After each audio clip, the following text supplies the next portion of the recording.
오늘 하나님의 능력과 지혜라고 하는 내용으로 말씀을 나누고자 합니다.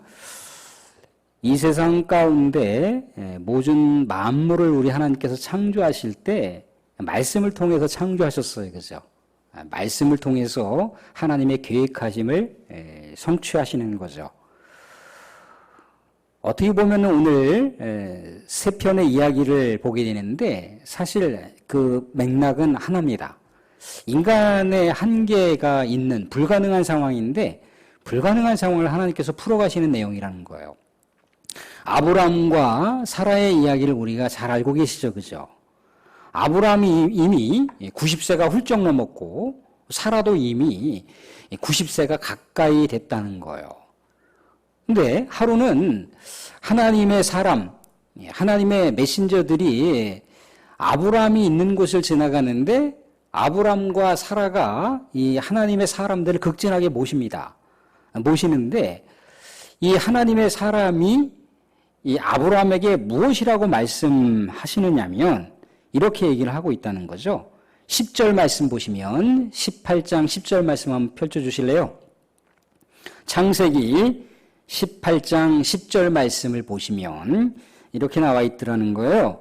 그가 이르시되 내년 이맘때에 내가 반드시 내게로 돌아오리니 내 아내 사라에게 아들이 있으리라 하시니 사라가 그 장막 문에서 들었더라. 그러면서 11절에 사라의 그 형편, 아브라함의 그 생물학적인 형편을 어떻게 얘기를 하고 있느냐면 아브라함과 사라는 나이가 많아 늙었고 사라에게는 여성의 생리가 끊어졌더라. 이미 폐경이 됐다는 거예요.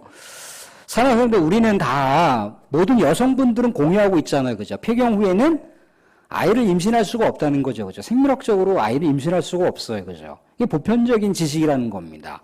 보편적으로 불가능하다라고 하는 걸 누구나 다 공감하고 있는 것이고 누구나 다 공감하는 바이며 공식적으로 같이 공개적이고 또 객관적으로 인식하는 바라는 겁니다. 그런데 하나님의 사람들이 하나님의 말씀을 통해서 사라에게 1년 있다가 아들이 있을 거라는 거예요. 자, 사라가 몇 세에 이삭을 임신하던가요? 사라가 89세에 임신합니다. 딱 아브라함과 이삭의 나이 차이가 10살인데 아브라함이 100세 때 이삭을 보는 거예요. 그리고 사라가 90세에 이삭을 출산합니다. 근데 오늘 상황을 보시면 사라가 하나님의 사람이 아브라함에게 너의 아내 사라가 1년 후에 아들이 있을 것이다라고 하는 얘기를 하는데 사라가 웃는 거예요. 껄껄껄껄 웃는 거죠. 참 하나님의 사람도 농담을 하셔도 너무 지나치시지 하면서 껄껄껄 웃는 거예요. 사랑하는데 우리 70이 넘으신 우리 안나 여전도회를 생각해 볼게요. 70이 넘으신 안나 여전도회 분들에게 내년에 아들이 하나 생길 거예요. 딸이 하나 생길 거예요. 그러면은 아멘 그렇게 될 줄로 믿습니다라고 하시겠습니까?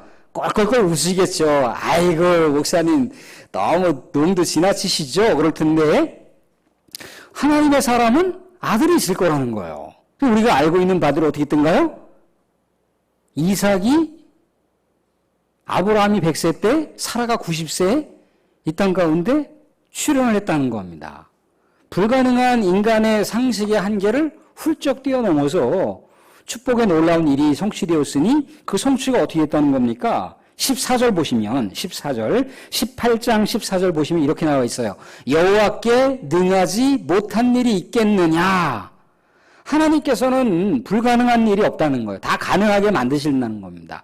우리의 모든 한계 상황, 우리의 불가능한 상황을 다 우리 하나님께서는 가능한 상황, 또 한계를 뛰어넘는 역전의 상황을 얼마든지 만드실 수 있는 분이라고 하는 걸 얘기해 주고 있어요.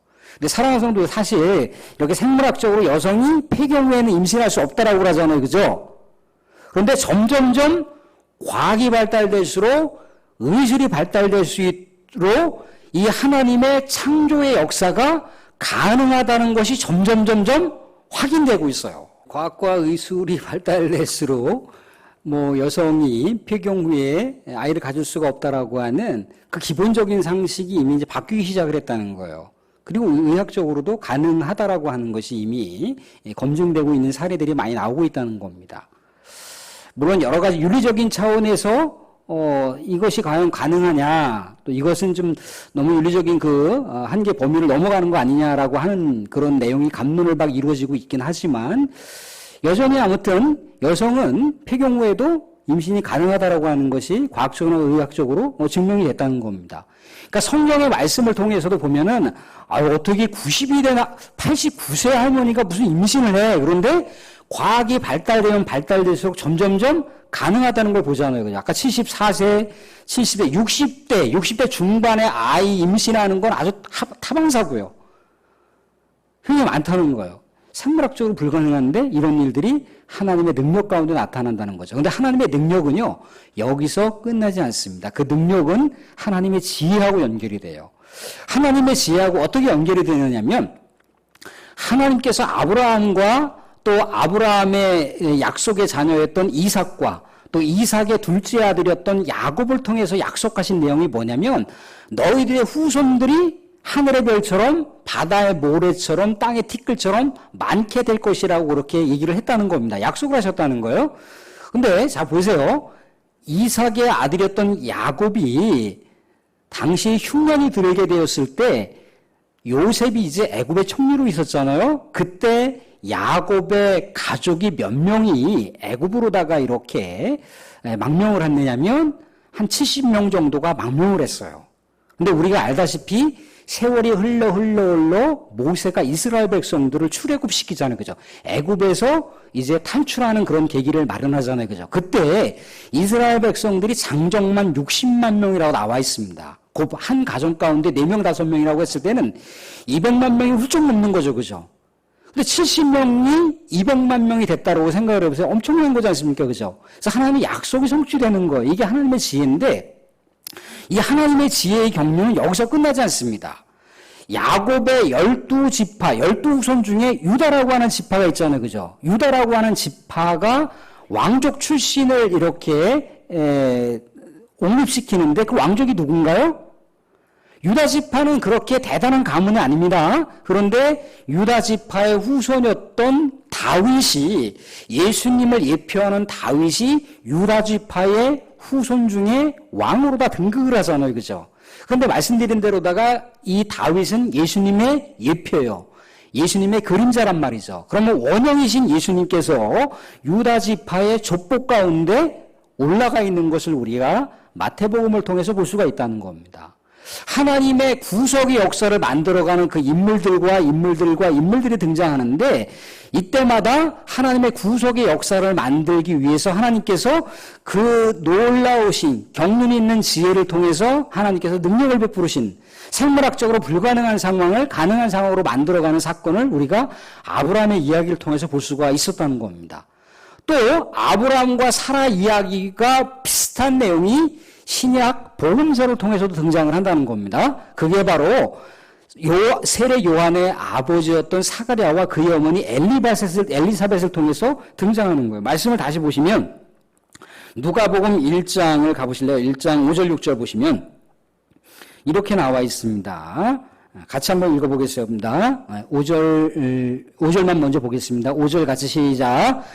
유대 왕 헤롯 때에 아비야 반열에 제사장 한 사람이 있었으니 이름은 사가랴요, 그의 아내는 아론의 자손이니 이름은 엘리사벳이라. 7절 말씀 봐주세요. 7절 말씀. 엘리사벳이 잉태를 못함으로 그들이 자식이 없고 두 사람의 나이가 많더라. 이미 폐경이 될 때까지 자녀가 없었고 이 폐경 후에는 자연스럽게 누구나 다 할 것 없이 우리 가정에는 아이가 없구나. 아이가 더 이상 우리 가정에 있을 수가 없는 거구나. 그러면 입양을 해야 되겠구나. 아니면 형제 중에 누구 하나 자녀를 우리의 자녀로다가 이렇게 해야 되겠구나. 그런 생각을 한다는 거예요. 그죠?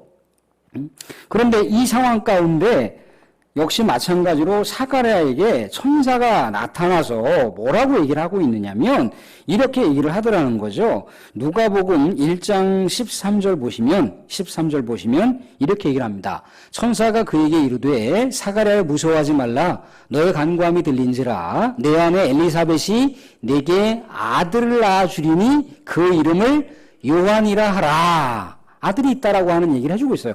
말씀드린 생물학적으로 이미 불가능한 상황입니다. 근데 불가능한 상황을 가능한 상황으로, 그것도 하나님의 말씀을 능하지 못하심이 없다라고 하는 그 말씀이 확증되는 내용이잖아요. 그죠? 그래서 18절, 다시 누가복음 18절을 보시면, 1장 18절 보시면 이렇게 얘기를 하고 있다는 거예요. 자, 1장 18절 말씀 같이 한번 읽어보겠습니다. 18장 19절 같이 한번 읽어보겠습니다. 같이 시작. 천사에게 이르되 내가 이것을 어떻게 알리요? 내가 늙고 아내도 나이가 많으니이다. 천사가 대답하여 이르되 나는 하나님 앞에 서 있는 가브리엘이라. 이 좋은 소식을 전하여 내게 말하라고 보내심을 받았노라. 자, 사가랴도 얘기를 하고 있다는 거예요. 아니, 우리 아내는요, 나이가 너무 많아서요, 할머니인데요, 어떻게 우리 아내가 아이를 가질 수가 있습니까? 이건 좀 불가능한 일 아닙니까? 그랬더니 천사가 하는 얘기가, 하나님께서 너의 아내 엘리사벳이 아이가 있을 것이라고 얘기를 했다. 그거 하나님 말씀인데 그 불가능한 일이 가능한 일이 되지 않겠느냐라고 얘기를 하고 있더라는 거죠. 그래서 낳은 아들이 뭐예요? 세례 요한이란 말이죠. 이게 하나님의 능력은 불가능한 상황 속에서 그런 일이 일어나는데, 불가능한 상황 속에서 나타난 하나님의 능력은 곧 뭐하고 연결된다고요? 하나님의 지혜하고 연결돼요. 하나님의 지혜하고. 이 세례 요한이 어떤 일을 나타내나요? 구약에서 이사야 선지자가 700년 전에 이사야 선지자가 뭐라고 했냐면, 메시아가 이 땅 가운데 오기 전에 광야에 외치는 자의 소리가 있을 것이라고 얘기하고 있다는 거예요. 그래서 세례 요한이 뭐라고 얘기하면, 나는 광야에 외치는 자의 소리라는 거예요. 메시아가 오는 길을 닦는 사람이라는 겁니다. 그런데 이 하나님의 지혜가 능력 가운데 나타나는 거예요. 메시아의 길을 닦잖아요. 그죠? 그러면서 뭐라고 얘기합니까? 회개하라. 천국이 가까이 왔다는 거예요. 예수님을 맞이할 준비를 하라는 거죠. 그리고 나서 세례 요한이 죽고 나서 예수님께서 또 세례 요한과 동일한 말로다가 회개하라. 천국이 임하였느니라고 얘기하더라는 거예요. 하나님의 나라를 누구를 통해서 이루신다는 겁니까? 예수님을 통해서 이루신다라고 한 얘기를 해주고 있는 거예요.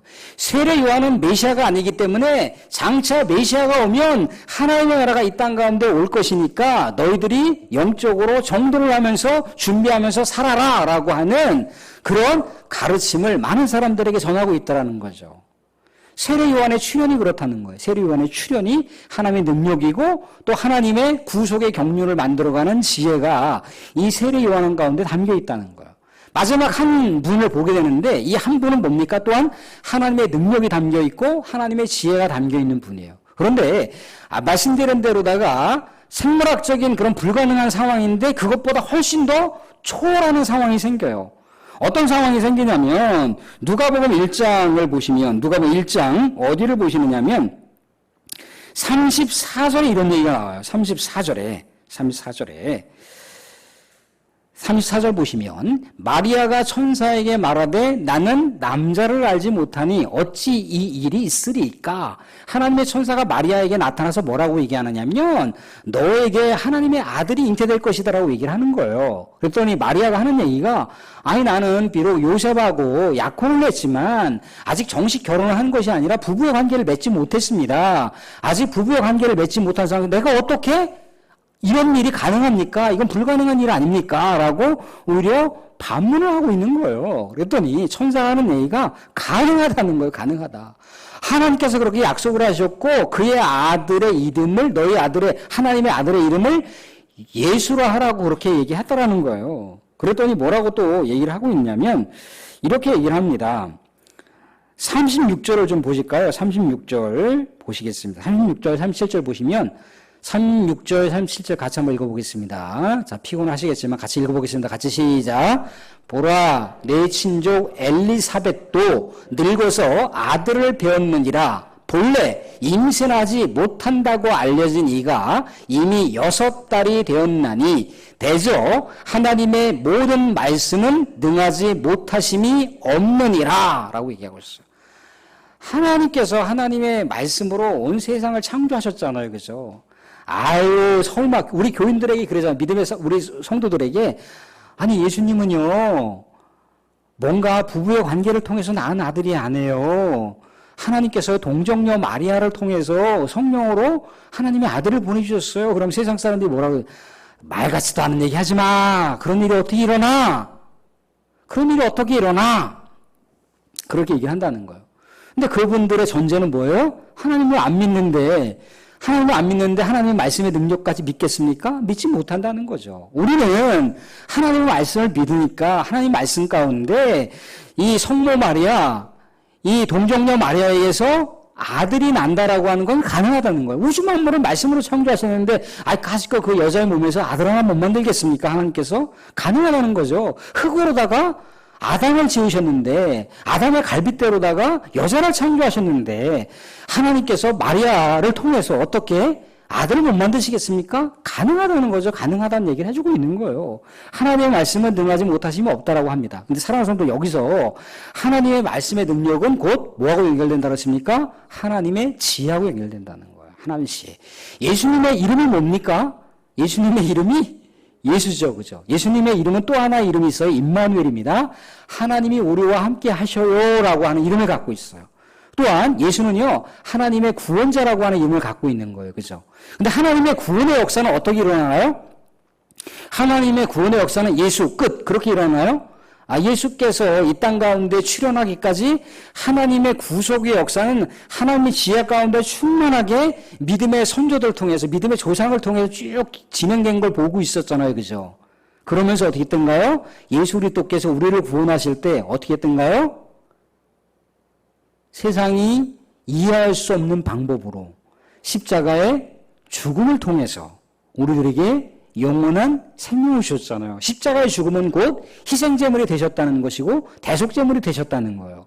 이렇게 예수님의 구속의 역사를 십자가에서 나타냈는데 십자가가 곧 우리 믿음의 성도들에게는 하나님의 지혜이자 하나님의 능력이라는 거예요. 예수 그리스도의 이름이 곧 하나님의 능력이고 하나님의 지혜라는 거죠. 사랑하는 여러분들, 우리도 이 세상 가운데 여러 기도 제목들이 있고 간구하는 소망의 내용들이 있습니다. 그죠? 그런데 항상 두 박자가 거기서 진행된다라고 하는 걸 항상 우리가 염두에 둘 수가 있어야 된다는 거예요. 무슨 얘기냐면 우리가 우리의 간절한 소망과 바람들을 가지고 우리 하나님께 간구를 합니다. 간구를 하는데 간구하는 기도 제목들을 조금만 더 연장을 하시자는 거예요. 그 연장이 뭡니까?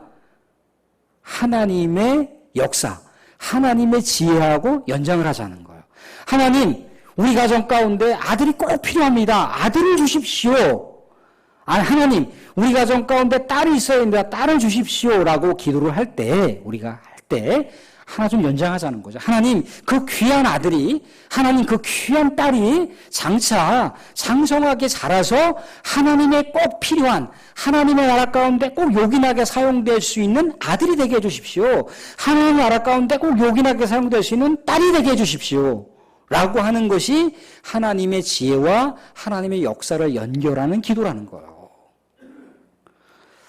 사랑하는 여러분들, 제가, 우리 아까 명령 권사님 그런 얘기 했잖아요. 그죠? 3위를 향해서 기도를 하셨잖아요. 그죠? 저한테도 이 기도 제목을 요청을 하셨어요.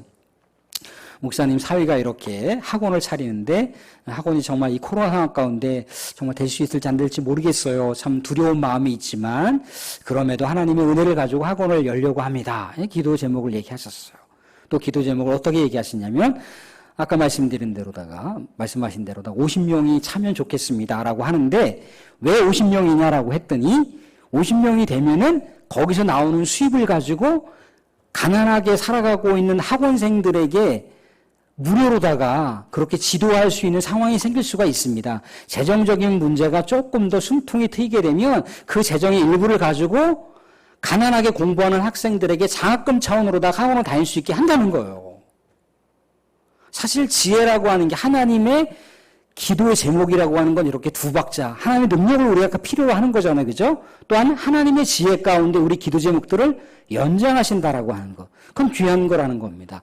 오늘 우리가 아브라함과 사라의 기도 제목들을 봤잖아요. 그죠? 또한 세례 요한의 아버지였던 사가랴와 엘리사벳의 기도 제목들을 봤잖아요. 그죠? 또한 마리아를 통해서 나타나는 하나님의 구속의 역사를 봤잖아요. 능력과 하나님의 지혜가 두 박자, 사실 하나지만 두 박자를 통해서 우리가 볼 수 있다는 겁니다. 이 두 박자가 하나님의 구속의 역사 가운데 나타난다는 거예요. 사랑하는 성도, 우리는 기도 제목들이 참 많아요. 그죠? 가정 가운데 기도 제목도 있습니다. 또 자녀들 가운데 기도 제목들이 있어요. 우리 손주들 가운데 기도 제목들이 있습니다. 우리 일터와 사업장 가운데 기도 제목이 있어요. 또 우리 교회 가운데 또 기도 제목이 있습니다. 그죠? 기도 제목 가운데 있어요. 제가 우스운 얘기 하나 해드릴까요? 얼마 전에 제가 봉고차로 이렇게 교회에서 나가려고 하는데 사모가 서 목사님 조심해 그러는 거예요. 왜? 외제차가 많아요. 외제차가 많다는 거예요. 무슨 외제차가 있어? 또 아우디도 있고 뭐도 있고 그래. 정말 그렇더라고요. 무슨 얘기 하는 거냐면 지금 우리가 교회 주차장을 우리가 놓고 기도를 하잖아요. 그죠? 왜 그러십니까? 보니까 우리 운전하시다 보면 후진할 때 좀 가끔씩 놓치는 경우가 생기잖아요. 그죠? 후진할 때 차만 부딪히면 상관없는데 또 사람이 오고 가다가 무릎을 까일 수도 있고 또 허리를 다칠 수도 있고 그렇잖아요. 그죠? 그래서 우리가 주차장을 위해서 우리가 기도를 하는 거지 않습니까? 그렇듯이 사랑하는 성도, 꼭 우리가 간구하는 기도 제목을 놓고 기도할 때 하나님의 능력이 역사하게 해달라고 하는 그것 또한 하나님 이 기도 제목들이 성취됐을 때 하나님의 영광과 또 하나님께서 꼭 필요로 하는 일들 가운데 꼭 뭔가 능력이 나타나고 지혜가 나타나고 그렇게 또 우리의 기도 제목들이 우리 하나님께서 필요한 곳 가운데 그렇게 나타나게 해주십시오라고 하는 그 두 박자를 늘 잊지 마시고 또 한 주간도 우리가 9월은 영성의 달이라고 했습니다. 우리가 하나님께 나아갈 때 늘 그렇게 능력이 성취되고 하나님의 지혜가 성취되어서 우리의 사랑하는 성도들 가운데 하나님의 능력과 지혜가 풍성하게 결실을 맺을 수 있는 한 주간이 될 수 있기를 주님으로 축원드립니다. 아멘.